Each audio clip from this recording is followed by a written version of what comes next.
गणेश पुराण से पता चला कि छत्तीसगढ़ के जंगलों में एक ऐसा ही मंदिर है जो ढोलकल नाम के पहाड़ पर है।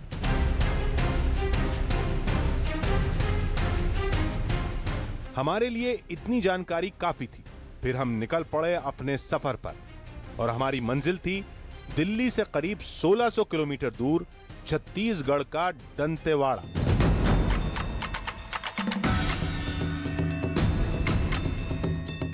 देश की राजधानी दिल्ली से 1600 किलोमीटर दूर छत्तीसगढ़ में दंडकारण्य के जिस जंगल में लाल आतंक का खौफ बसा है, क्या दंडकारण्य के उसी जंगल में स्थापित है भगवान गणेश की एक ऐसी प्रतिमा जिसे खुद धरती से क्षत्रियों को विहीन करने वाले परशुराम ने बनाया था? क्यों दंडकारण्य के इस जंगल में परशुराम ने बनाई भगवान गणेश की प्रतिमा? क्या है दंडकारण्य के इस जंगल में परशुराम और भगवान गणेश के बीच हुए युद्ध का सच? कहाँ है दंडकारण्य के इस जंगल में ढोलकल गणेश की चमत्कारिक प्रतिमा? इन सारे सवालों के जवाब जानने के लिए हमें लाल आतंक के साम्राज्य वाले दंडकारण्य के इस जंगल का दुर्गम सफर तय करना होगा।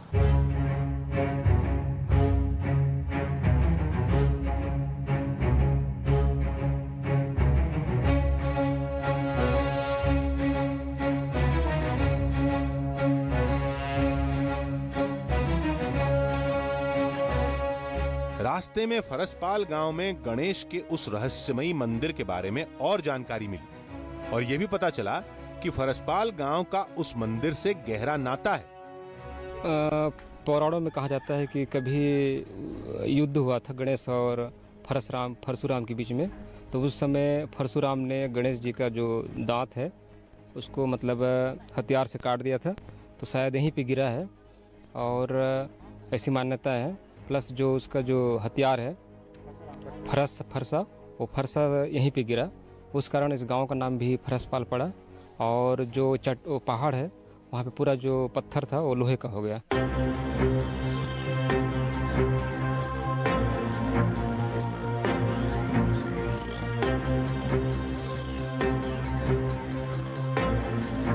यानी हम सही रास्ते पर थे, लेकिन मंजिल अभी दूर थी। ढोलकल पहाड़ पर बने गणेश के उस रहस्यमयी मंदिर का रास्ता आसान नहीं था। हम आगे बढ़ते जा रहे थे, लेकिन इतना तय था कि आगे हमें कई बड़े खतरों से गुजरना है। यहीं से शुरू होता है दंडकारण्य के जंगल में बसी गणेश प्रतिमा तक पहुंचने का सफर। दंडकारण्य के इस घने जंगल में बंदूकधारी नक्सलियों के अलावा खुखार जंगली जानवरों से भी जान का खतरा है, लेकिन ढोलकर की गणेश प्रतिमा से जुड़े सारे सवालों के जवाब पाने के लिए हमें यह खतरा मोल लेना ही होगा।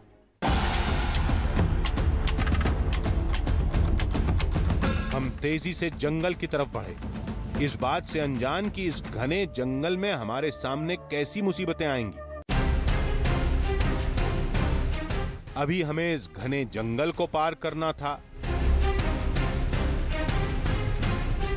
फिर पहाड़ पर चढ़ाई चढ़नी थी, उसके बाद पहाड़ की सबसे ऊंची चोटी पर पहुंचना था। मौसम तेजी से खराब हो रहा था, बारिश का खतरा भी बढ़ता जा रहा था।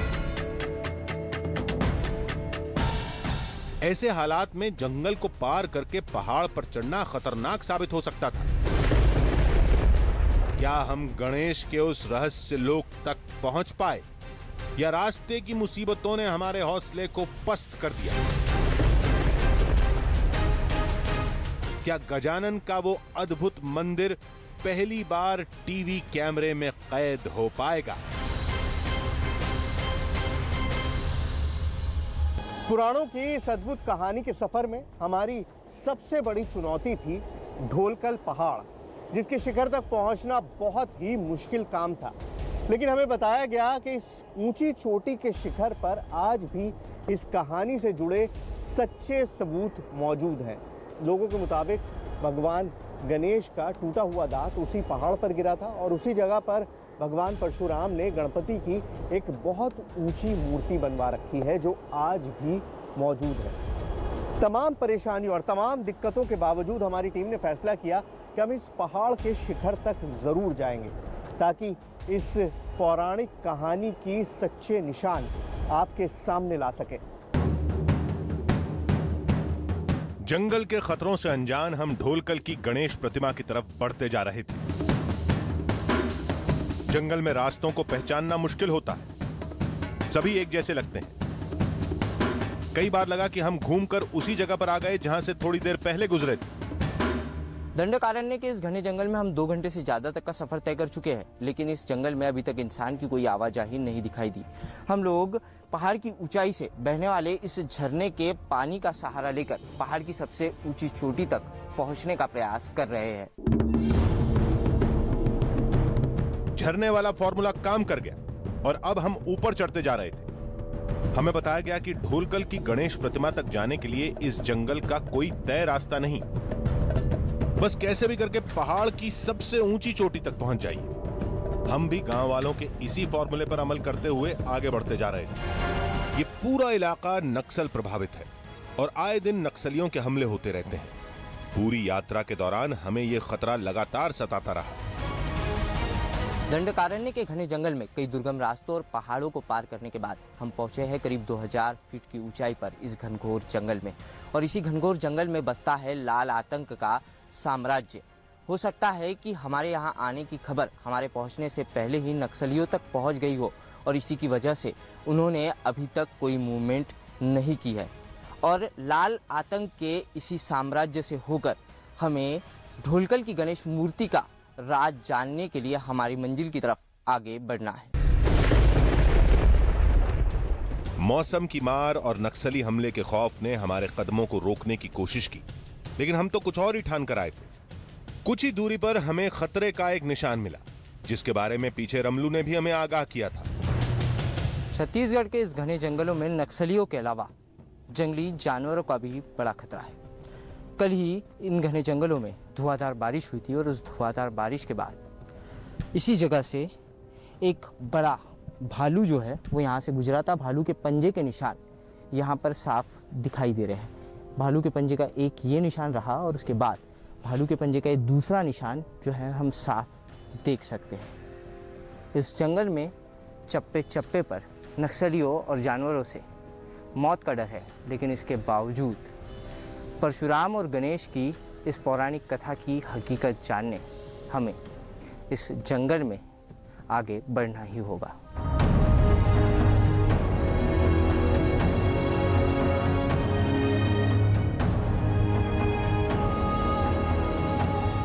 धीरे धीरे हरियाली कम होती जा रही थी और पत्थरों की संख्या बढ़ती जा रही थी। इसका मतलब यह था कि हम ढोलकल पहाड़ के करीब थे। ये पूरा इलाका लौह अयस्क से अटा पड़ा, जिसका असर इन पत्थरों पर भी दिख रहा था। लेकिन इसको लेकर आदिवासियों की दूसरी ही मान्यता है।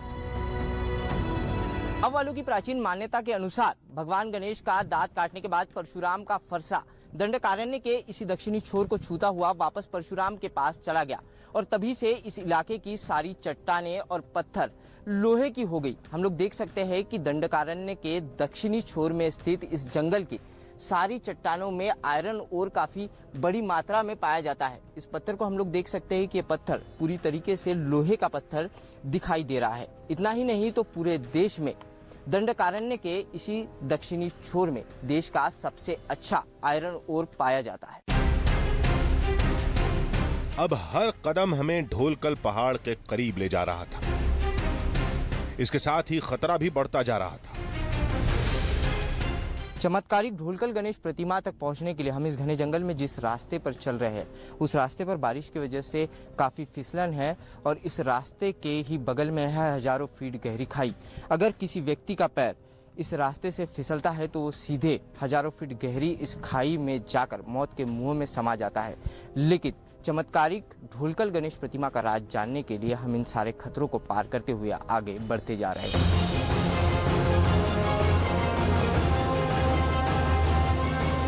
और आखिरकार हम जंगल के उस हिस्से में पहुंचने में कामयाब हो गए जहां से ढोलकल पहाड़ शुरू होता है।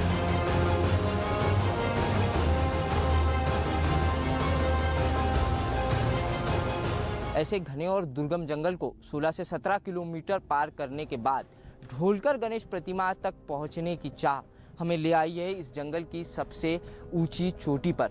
और गांव वालों के बताए अनुसार इन्हीं चट्टानों को पार करने के बाद हम पहुंच पाएंगे ढोलकर गणेश प्रतिमा के राज तक।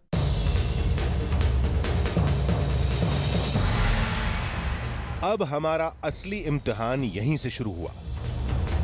एक एक पत्थर पर संभल कर कदम रखना था, नहीं तो एक छोटी सी चूक और जिंदगी खत्म।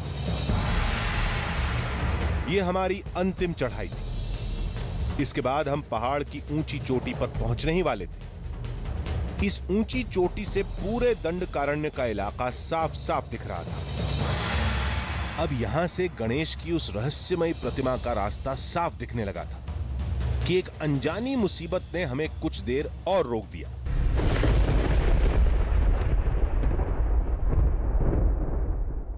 ढोलकर की गणेश प्रतिमा के राज तक आपको पहुंचाने के लिए आप देख सकते हैं कि किस तरीके से मौत के मंजर को हमें पार करना पड़ रहा है। इस वक्त हम लोग मौजूद है इस पहाड़ की सबसे ऊंची चोटी पर और इस चोटी के चारों तरफ है मौत की गहरी खाई।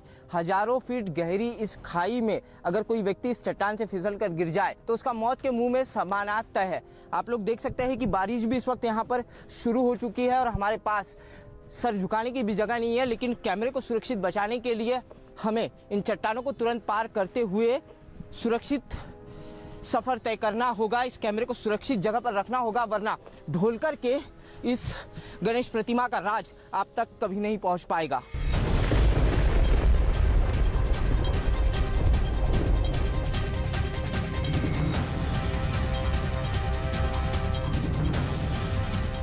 बारिश जो है वो थमने का नाम नहीं ले रही है। पिछले 3 घंटों से हम इसी तरीके से इन दो चट्टानों के बीच में छिपकर बारिश से बचने का प्रयास कर रहे हैं, लेकिन आप लोग देख सकते हैं कि इन वादियों में धुआंधार बारिश जारी है और कुछ ही देर में रात होने वाली है। ऐसे में हमारे पास एक पॉलीथीन है और इसी पॉलीथीन के सहारे हमने कैमरे को बचाकर ढोलकर गणेश प्रतिमा तक का सफर तय करने का निर्णय लिया है। थोड़ी देर बाद बारिश थम गई। बारिश रुक चुकी है और अब हम ढोलकर की गणेश प्रतिमा के राज तक पहुंचने के लिए यहाँ से निकल रहे हैं और यहीं से हम तुरंत ही आगे का सफर तय करेंगे। अब कुछ ही पलों में गणेश की वो अद्भुत प्रतिमा हमारी आंखों के सामने आने वाली थी। अद्भुत, अविश्वसनीय और अकल्पनीय। अब मैं आपको जो मंजर दिखाने वाला हूँ, यह मंजर देखकर आपके मुंह से यही शब्द निकल पड़ेंगे। मौत के मंजर और सारी झकझोर देने वाली बाधाओं को पार करने के बाद आखिरकार हम पहुंच ही चुके हैं दंडकारण्य की वादियों में सबसे ऊंची चोटी पर विराजित ढोलकर गणेश प्रतिमा के समक्ष। और यह है उस प्रतिमा का नजारा। आप लोग देख सकते हैं कि वादियों में बसी, वादियों में विराजित इस गणेश प्रतिमा का यह नजारा किसी स्वर्ग की अनुभूति से कम नहीं है। इन वादियों में ये गणेश प्रतिमा बादलों से भी ऊपर विराजित है।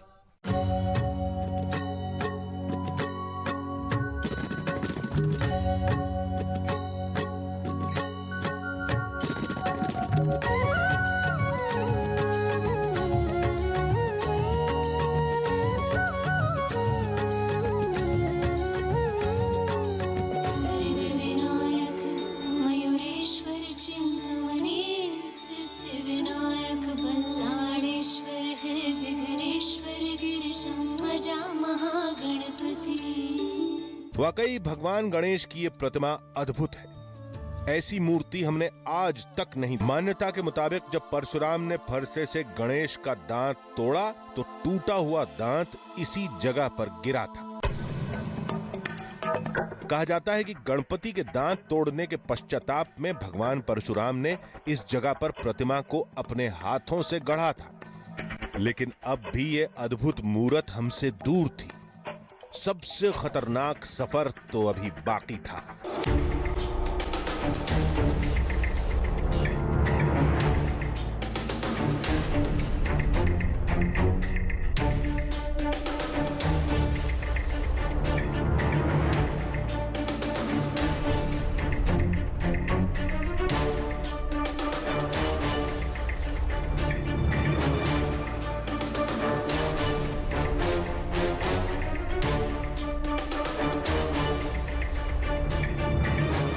आखिरकार हम ढोलकर गणेश प्रतिमा तक पहुंचने में कामयाब रहे।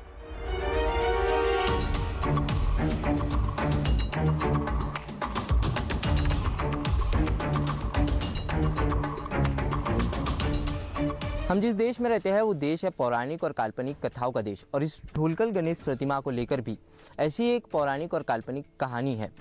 इस मूर्ति के ढोलाकार होने की वजह से इस गणेश प्रतिमा का नाम पड़ा ढोलकल गणेश प्रतिमा। लेकिन इसकी सबसे बड़ी मान्यता यह है कि यह मूर्ति परशुराम ने बनाई है। लेकिन हमें इस जगह पर ऐसा कोई साक्ष्य नहीं मिला जो इस गणेश प्रतिमा से जुड़ी कहानियों को साबित करता हो। इस बात में कोई शक नहीं कि गजानन की प्रतिमा और ये जगह अद्भुत है। ये प्रतिमा साधारण नहीं है, भव्य है, बहुत सुंदर है। अगर आप उसको देखें तो अन्य गणेश प्रतिमाओं के से अलग इस प्रतिमा को देखने में आपको एक सम्मोहन सा महसूस होगा कि सुंदर मुकुट है, एक मतलब जो आकृति है वो भी बड़ी भव्य है। और इसको मतलब इसके पिछले कुछ दिनों पहले पुरातत्व विभाग ने इस प्रतिमा को ठीक से जोड़ा है और अपने बनाया है। लेकिन इससे उस कहानी की पुष्टि नहीं होती जो ढोलकल गणेश को लेकर लोगों ने सुनाई थी। लेकिन इसे महज कथा मानकर खारिज भी नहीं किया जा सकता। जो घटना कहती है कि दोनों के बीच युद्ध हुआ और युद्ध होने के बाद फरसे से गणेश का एक दांत कट गया। दक्षिण बस्तर में अधिकतर प्रतिमा, इस जो प्रतिमा है गणेश की ढोलकल प्रतिमा, उसमें आप देखें कुछ विशेषताएं हैं।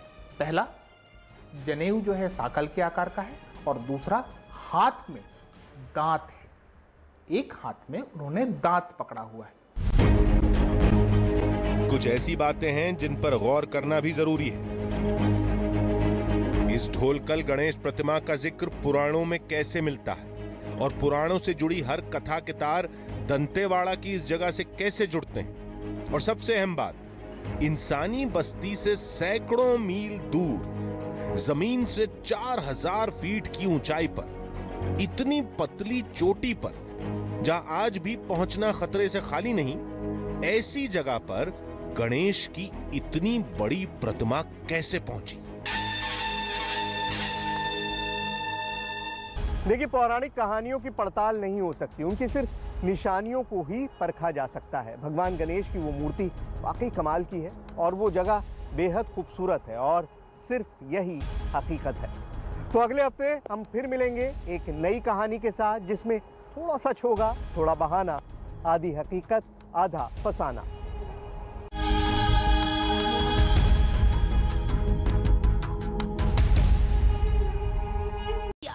इस दौरान पुलिस ने शराब